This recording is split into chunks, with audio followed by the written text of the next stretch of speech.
За визуал хэлбэрээр хувилах тухай танилцуулъя. За тэхийн тулд географуудаас график тооцоолол оръё. За сонгодог географиар дээрч байж болно. За хэрэгслүүд рүү ороод визуал хэлбэр гэдэг маань бол энэ байж байна. За энд бол заавар нь бол ямар нэгэн объект сонгоод тэгээд бусад дээр тавьчих юм байна гэсэн ийм заавартай хэрэгсэл байна.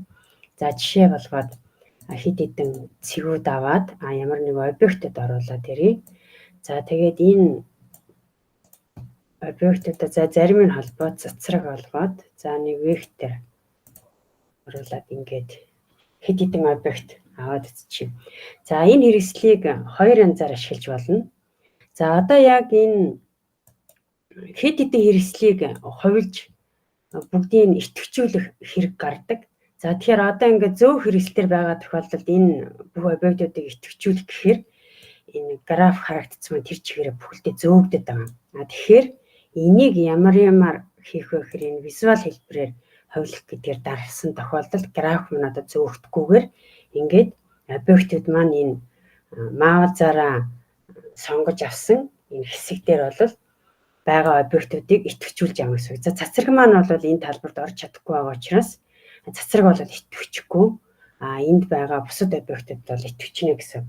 За ингээд селектлсэн гэсэн үг тийм ээ, бүгдийг сонгоцсон тохиолдолд энийг гараас Ctrl C дараад хувилж аваад тэгээ Ctrl B гээд Ctrl Paste тавьчих юм бол энэ объектуудын маань бүгдийг хоёр удаа яг давхарлаад хувилаад тавьсан байгаа гэсэн үг. За энийг айлгуур хэсэг рүү ороод харах юм бол одоо C гэдэг цэг бол жишээлбэл энд C1 гэдэг ингэ байж байна. За тэгээ энийг шалгаж үзье гэвэл энэ объект дээр дараад үзэхэд ингээд хувилдсан байна. За одоо харин B1 гэдэг цэг бол ганцхан цэгийг хувилсан, харин цацраг бол хувилагдаагүй. Яагаад тэгэхээр цацраг бол түрүү визуал хэлбэрээр хувилахад бол ороогүй байсан гэдэг бол хэлсэн. За ингээд объектууд ингээ хоёр хувилаад яг давхцалтайгаар байршил яг адилхан байхаар ингэж хувилж тавьж байгаа гэсэн. За мөн нөгөө нэг үүрэг нь бол юу байх вэ гэхээр за одоо жишээлбэл энд энэ А гэдэг цэгийг бүгдээр хэлбэржүүлээд энэ маань ямар тохиргоотой байх вэ гэхээр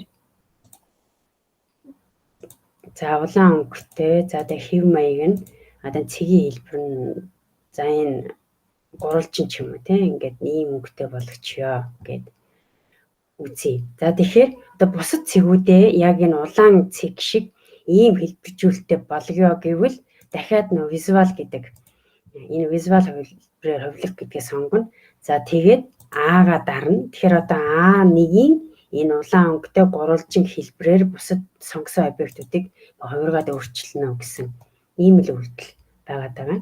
За мөн адилхан одоо энэ векторыг одоо нэг өөр өнгөгөөд тийм за ногоо өнгөгөөд хэлбэр нь одоо тасархаач гэдэг юм уу. За ингээд арай жоохон зузаан ийм хэлбэртэй болгоё гээд тэгээд энэ векторыг болоод нөгөө визуал хэлбэрээр сонгох гэдгээ сонгоод энэ векторыг сонгочих юм бол манай бусад энэ векторыг яг ийм хэлбэртэй болгоод хувирчихна л гэсэн үг. За ингэ боллоо.